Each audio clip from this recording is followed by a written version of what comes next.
US President Donald Trump watched the election of a man who he has dubbed as a dangerous communist as the mayor of New York City. For weeks now, President Trump and his allies have tried to disparage Zohran Mamdani as an extremist and a communist and a danger to New York City. But they were not able to stop the 34-year-old from becoming the first Muslim and first South Asian mayor of New York, and also one of the youngest mayors of New York City. And now, the two men, who are aged 34 and 78, appear to be headed for a showdown, pitting the young democratic socialist against a president who has already treated him as a bit of a useful foil. For Donald Trump, Mayor-elect Zohran Mamdani is the face of the Democratic opposition. Just hours after Mamdani's improbable victory, the president said the Democrats were crazy.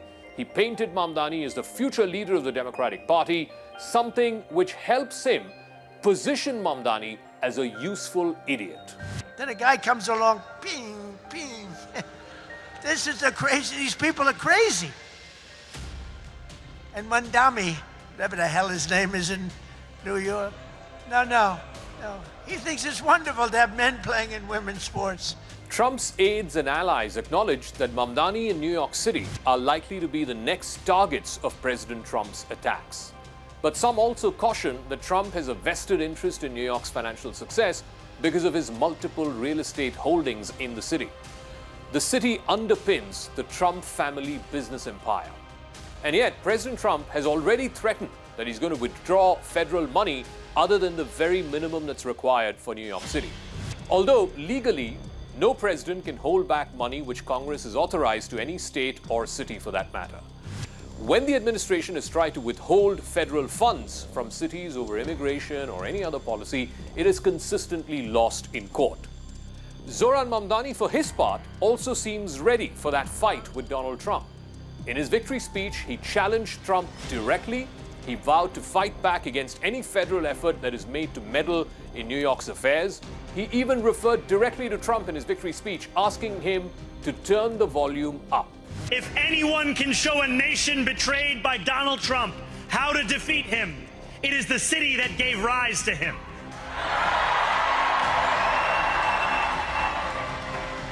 And if there is any way to terrify a despot, it is by dismantling the very conditions that allowed him to accumulate power. This is not only how we stop Trump, it's how we stop the next one. So Donald Trump, since I know you're watching, I have 4 words for you. Turn the volume up. Mamdani also said that he will not be cowed down by President Trump's threats and that New York City would actually become the playbook for how to defeat Trump and his MAGA political movement nationally. Mamdani, though, has very few levers to fight back against the Trump administration other than going to court. The mayor-elect has vowed to hire 200 additional lawyers to the city's legal department, partly to stand up to what he calls presidential excess. In his second term, President Trump has repeatedly shown his willingness, some would say even eagerness, to use the levers of the federal government to exact revenge on his opponents. He's already cut billions of dollars of federal grants to states and cities run by Democrats, including New York, Chicago, and Los Angeles.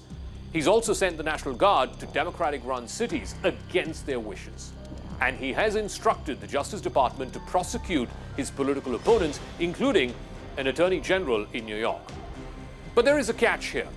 Mamdani's victory could prove useful to Trump. It could allow Trump to replicate a playbook that he has long deployed in order to demonize Democratic leaders. And the list of those Democrat leaders are long, from former House Speaker Nancy Pelosi to New York Congresswoman Alexandria Ocasio-Cortez to Ilhan Omar from Minnesota, even Hillary Clinton, who was the Democratic senator from New York and the presidential challenger in 2016, who Trump beat.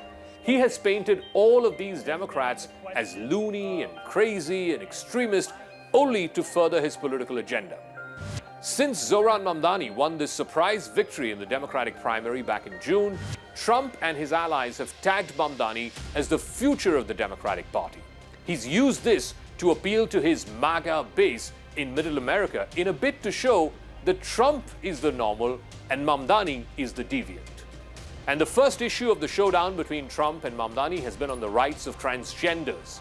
Mamdani has promised to defend the rights of transgender New Yorkers and to make New York City a sanctuary city for LGBTQ residents. Trump, on the other hand, has already said that Mamdani wants to allow transgenders into women's sport. For Mamdani, he needs to be careful not to get into a trolling contest with Donald Trump. That may not be a particularly politically valuable thing to do, but he needs to also at the same time come across as standing firm against Trump where it is essential, where it is seen that Trump is waging a war against the city. So where necessary, he has to come across as standing up to the bully, but not get down into the mud and be seen as wrestling with the president. The question, though, is, and this is a balancing act, how do you, on the one hand, challenge President Trump and at the same time leave room for the idea that Mamdani is going to be a mayor for all New Yorkers, including those New Yorkers who are Trump supporters who did not vote for him. Trump, who's born and raised in New York, is deeply concerned about the affairs of the city and how it's run. His advisors have tried to meddle in the race to try and sink Mamdani's chances, but they were unsuccessful. Trump even gave a last-minute endorsement to Mamdani's challenger Andrew Cuomo, but even that could not stop him. Now, after the victory, some of the president's friends from New York are encouraging him to take a more diplomatic approach to the city and its new mayor. They've advised him not to hold back money that would help New York. They're also advising the president against sending the military into the city, like he's done in the past with Los Angeles, with Chicago, and Washington, D.C. Trump versus Mamdani could be the next big showdown in America, one whose ramifications will go well beyond the city that they both call home, New York.